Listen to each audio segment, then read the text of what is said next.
The 2024 Dungeons & Dragons Dungeon Master's Guide is here.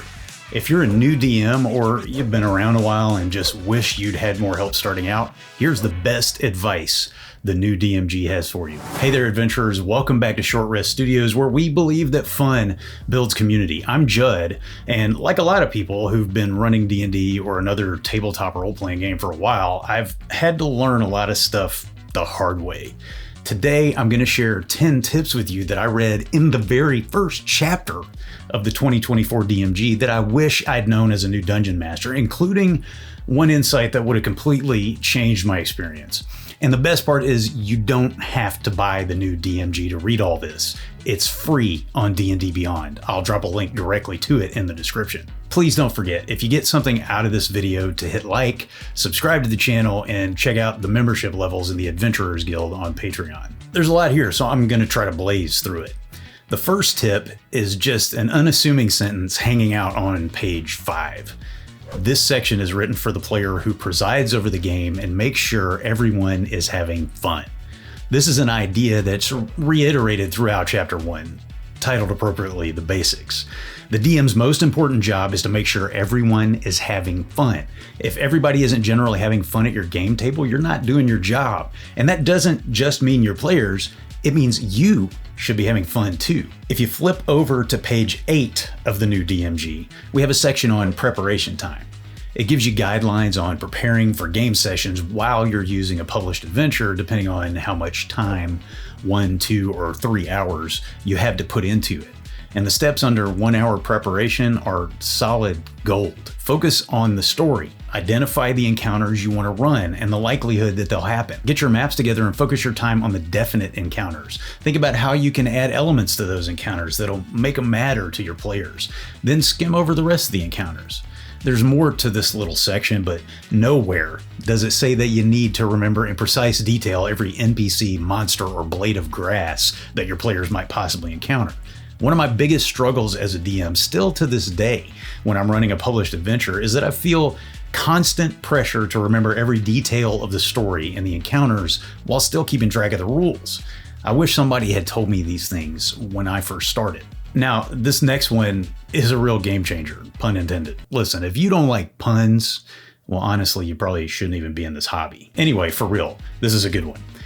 On page 9, there's a series of steps for running encounters. Step 2 is let the players talk. Let them strategize, let them make choices, even ones you didn't necessarily prepare for, and let those choices matter. As the game master, I may create the world and the potential for conflict and adventure, but once the session begins, the characters have as much influence on the story as I do, if not more. Yes, once I put it out there, it's my story, but it's also theirs. A lot of DMs hold tightly to the reins and railroad players. If everybody's on board with that, it can be fine. But the truth is, if you can loosen your grip, let your players' choices matter, and learn to improvise, which is admittedly one of the most difficult DM skills to master, all of you will have more fun. And you won't get so angry or frustrated when things don't go how you planned them. This next one maybe doesn't look like a big deal, but it's super practical. On page 10, it's okay to gloss over mundane details and return to the action as quickly as possible. And then it says, learn to recognize the times when you can take a break as the DM, and then resume the action as soon as everyone's ready. Don't let figuring out what to do during an uneventful long rest or an extended period of travel stress you. Give us a quick collage and move on.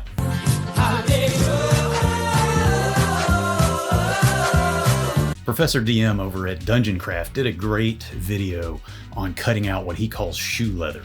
I'll link to it down below. He essentially gives this advice. It's okay to gloss over it. We all love dice. We all have our favorite D20s and those sets we only use for special occasions and the ones we've never used and don't remember we have. Listen, I bought them because I needed them, okay? It's not like I talked to my dice or something. I know they're not alive. I know I'm not alone, and I've got awesome news for my fellow dice goblins and for those of us looking to buy a completely necessary gift for a dice goblin. Use the coupon code SHORTREST to get 10% off your order at MistyMountainGaming.com. Misty Mountain has everything from acrylic dice to resin and metal to gemstone dice and glass dice. They have liquid core dice, like one of my favorite sets here with the floating eyeballs. Anything a dice hoarder could crave. Their dice are incredibly high quality, and Misty Mountain backs them up with a lifetime warranty. Over on page 12 of the 2024 DMG, something incredible happened to me. This is a piece of advice I follow, and I've never said this out loud before.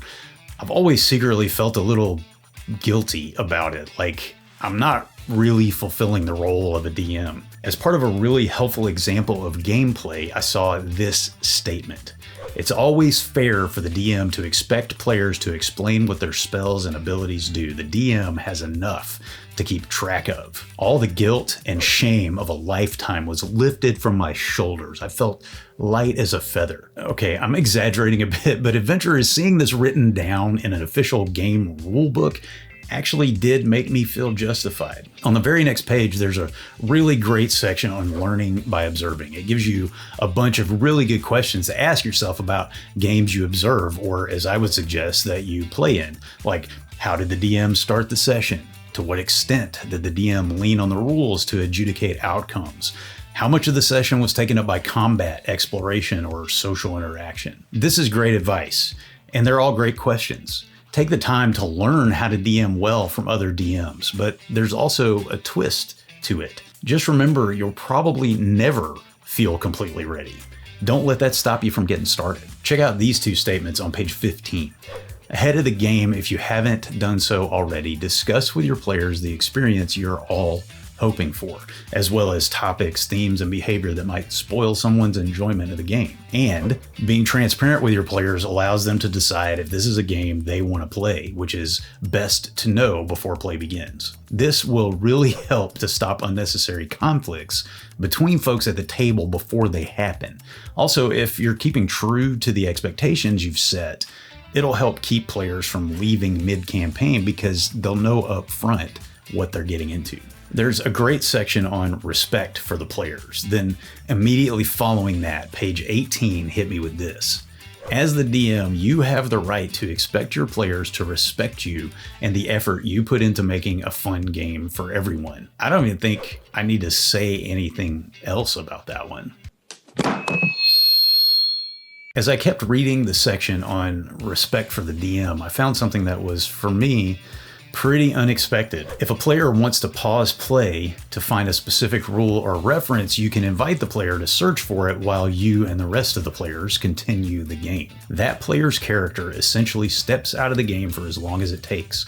Monsters don't attack the character, and the character takes the dodge action in combat until the player rejoins the group. This solution allows the other players to keep playing instead of letting one player stop the game. What? I've never done this. I've never even thought about it, but it's a pretty interesting approach, so I might give it a shot. I think if you're going to do it, though, you do have to be very careful unless you want the player to perceive it as punishment. At the beginning of this video, I said there was one piece of advice here that would have completely changed my experience as a new DM. Well, let's go back to page 5. There's a section called DM Tips. It's got advice like embrace the shared story, very important. Communicate with your players, also a big one. But honestly, this one could have changed everything for me as a new game master. It's okay to make mistakes. This is huge. I still make so many mistakes, and frankly, I used to agonize over them. But the trick is, first of all, to remember it's a game. It's supposed to be fun. Then when you realize that, it's pretty easy to own up, fix your mistakes when you can, and keep going. Adventurers, I feel like I just blew you away with a fire hose of information, but it's all so good. And you can get most of it completely free at the D&D Beyond link in the description. And please don't forget to hit like and subscribe. Check out the Patreon memberships. Those are also in the description. And get that discount at Misty Mountain Gaming, also in the description. And if you're looking for ways to revive a stale campaign, there's a mechanic you should definitely try, and you can learn about it in this video. I'll see you in the next adventure on Short Rest Studios.